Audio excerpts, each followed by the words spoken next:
When I was 17, I wanted to be a dancer. Not the kind on television, not famous. Just the kind who moves and disappears into the music. I used to practice in the hallway when no one was home. My sister, Claire, would laugh if she saw me. She was always the golden one, glossy hair, straight teeth, perfect posture. I was quieter, always trying not to take up too much space. His name was Daniel. He came into my life like a movie scene, tall, confident, eyes full of possibility. I met him at a college fair. He wasn't even from our school, just visiting a cousin. But he noticed me in the crowd.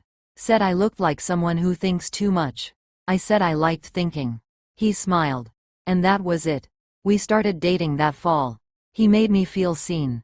He came to my dance recitals, held my hand during my first injury, and whispered, "You were born to move." He wanted to move too, but in a different way. He had dreams of starting a business. Tech, marketing, something with disruption, he said. I didn't know what that meant. But I knew I loved how he said it. After college, he asked me to move in with him. Said it'd help him focus, save money, build something real. I said yes. I deferred a dance program in New York. Just for a year. He promised. Once I launch this thing, I'll support you. You'll dance in every city you want. 1 year became 2. 2 became 5. At 30, I realized I hadn't danced in over a year. My pointe shoes were in a box in the attic. I couldn't remember the last time he asked about them. But I told myself this is what love is. Sacrifice.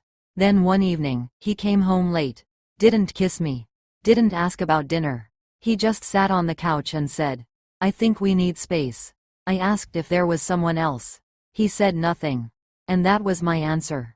2 weeks later, I found out who. Claire. My sister. The golden one.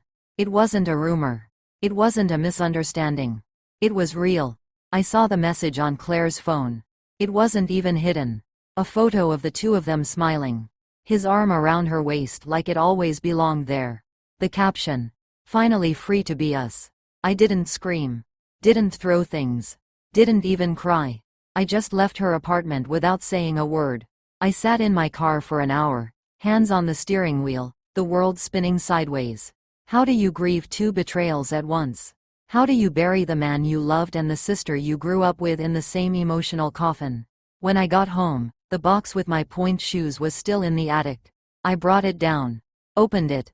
They were dusty, bent, tired, looking like me. But I sat on the floor and held them like they were still sacred. Because they were. They were the last thing I chose for myself before I started choosing for him. The next day, I called my mother. Told her what happened. She sighed. Then said, "Claire's always had a way of getting what she wants." As if that excused it. I hung up. And for the first time in years, I realized I was truly, undeniably alone. Daniel didn't call. Didn't text. Didn't apologize. Claire sent a single message. "I didn't mean for it to happen this way. Please don't make this harder than it is." I didn't reply. Not because I wanted to hurt her.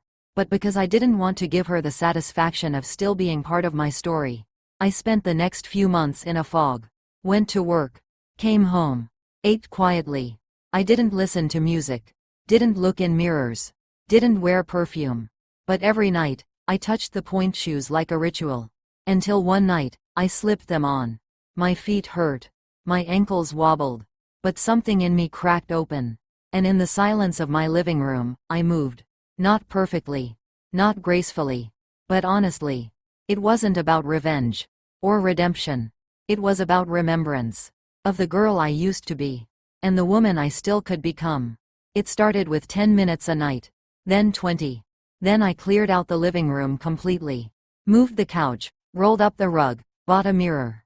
Not a full studio, but enough. I wasn't training for anything. I wasn't chasing applause. I was chasing breath. Control. My own reflection. One evening, I found a class online. Movement for Healing. Run by a former ballerina turned therapist. They met every Thursday in a studio downtown. I almost didn't go. But something in me whispered. Just once. Just see. I put on black leggings, tied my hair back, and drove. My hands were shaking on the wheel. The studio was warm. Not in temperature, in energy. Women of all ages. Some older. Some younger. Some clearly dancers. Some clearly not. But everyone moved. Not perfectly. Not for anyone else. Just for themselves. I stood in the corner. Then someone smiled. A woman with gray curls and kind eyes. "You're here," she said. "Good." I don't remember the music. I just remember the way my feet touched the floor like I was waking up. Every stretch a memory. Every balance a choice. After class, I cried in my car. Not because I was sad. Because I was home. Over the next few weeks, I kept going. I became part of the group. They didn't ask about my past. They asked how I felt today. It was the first time I'd been in a room full of women who didn't want to fix me, compete with me, or compare their life to mine. They just danced with me. Then came an email. "Claire. Subject. Talk. Message. It's been almost a year. I just want to hear your voice. I miss you." I stared at the screen. Closed my laptop. Then danced for an hour without stopping. I didn't reply. Not because I was bitter. But because healing doesn't always mean reconnecting. Sometimes, it means protecting the peace you bled for. Summer came. The air was heavy with honeysuckle and possibility. One night after class, the instructor, her name was Morel, pulled me aside. She asked if I'd ever considered teaching. I laughed. "I'm not qualified. I haven't danced professionally in years." She looked at me the way only women who've seen pain do. "You've lived. That's the best qualification we have." I started teaching beginners on Saturdays. Not full routines, just movement. Freedom. People came with stiffness, shame, grief, weight they didn't know how to drop. And slowly, we dropped it together. One day, a girl maybe 19 lingered after class. She'd barely moved all hour. Had that look the one I used to see in my own mirror? She said, "My boyfriend told me I'm not graceful enough to dance." I smiled. Sat down on the floor beside her. "My boyfriend told me he'd always support my dream. Then he left me for my sister." Her eyes widened. Then softened. We sat in silence for a bit. Then she whispered, "I guess we're still standing, though." I nodded. "And dancing." Word spread. My class filled up. Then Morel asked if I'd co-lead a workshop. I almost said no. But I remembered the girl I used to be. Curled on the floor, holding dusty point shoes like lifelines. I said yes. Meanwhile, Claire kept reaching out. Emails. Voicemails. Even a letter handwritten. In it, she said she didn't expect forgiveness. Just wanted a chance to look me in the eyes and explain. I read it once. Then again. Then folded it and placed it under a candle. Burned it slowly. Watched the smoke curl like her voice used to. "Daniel?"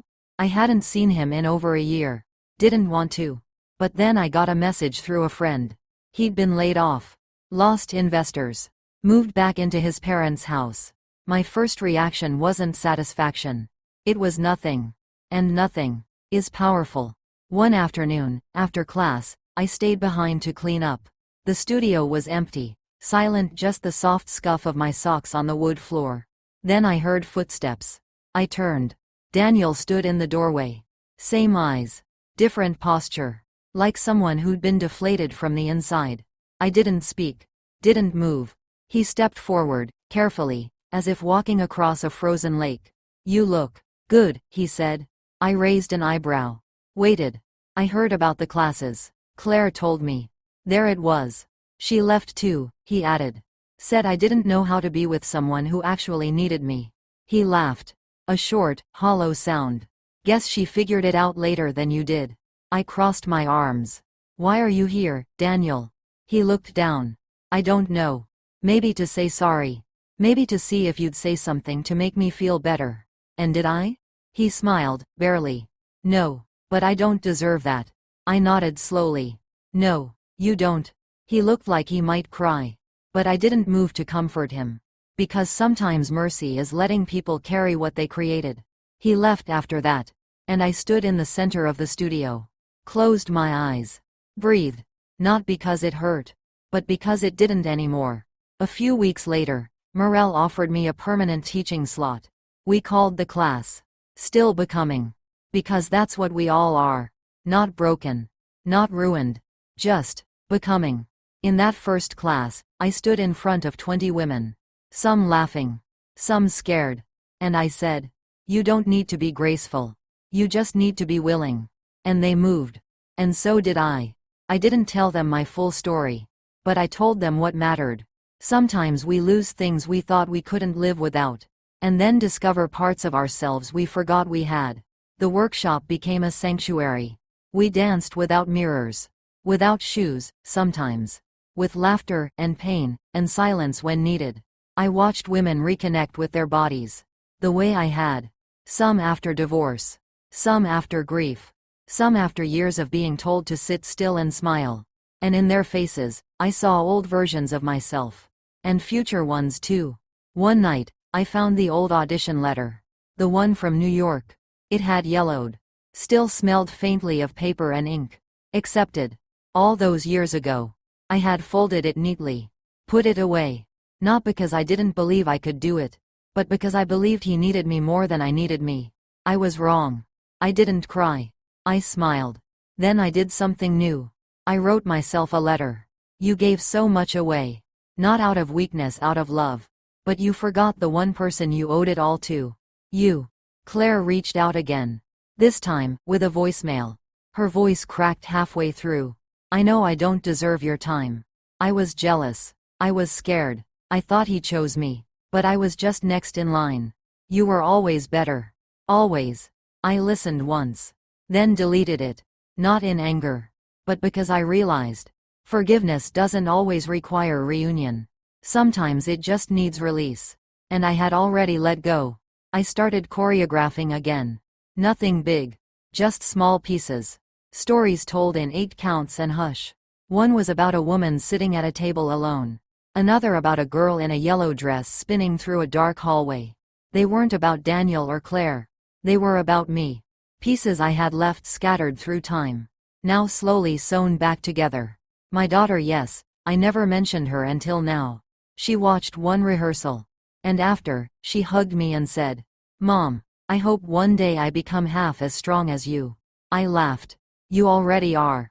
She was the one person I kept safe through it all. And somehow, she saved me, too. I now live in a smaller house. Fewer rooms. More light. There's a shelf with my old shoes. A framed note from my daughter. A quote taped to the mirror. Still becoming. Some days I still feel the ache. Of what I gave up. Of who I once loved. But mostly, I feel peace. Because I became the woman I was supposed to be. Not because of him. Not in spite of him. But beyond him. If he ever sees me again, I hope he remembers. That the quiet girl with folded dreams. Now dances without apology. And the woman he left? She's not waiting at the door. She's out there. Leading the class.